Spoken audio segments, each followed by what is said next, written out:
Something is happening right now that most people are completely missing. Two groups are forming. Which side are you on? For the past few days, we talked about change, we talked about automation, we talked about comfort, we talked about discipline, we talked about identity. But today, we talk about separation. Because something is happening right now, quietly. Two groups are forming, not by talent, not by luck, but by response. The first group sees change and waits. They consume information, they watch videos, they feel motivated. They say, I should start soon, but soon never comes. They are interested, but not committed, and interest does not change your future. The second group also sees change.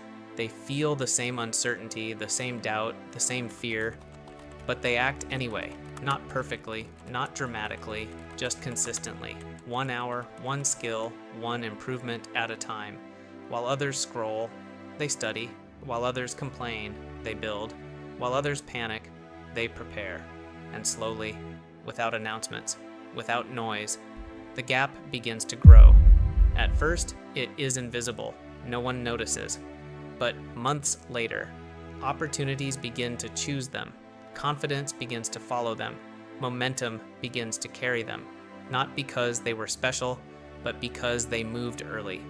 The future does not punish hesitation immediately. It rewards action gradually, and gradual rewards compound. The question is no longer whether the world will change. It will. The question is simple. Which group are you becoming part of? Because the gap is growing every single day, and the only way to close it is to move now, quietly, consistently, without waiting for permission.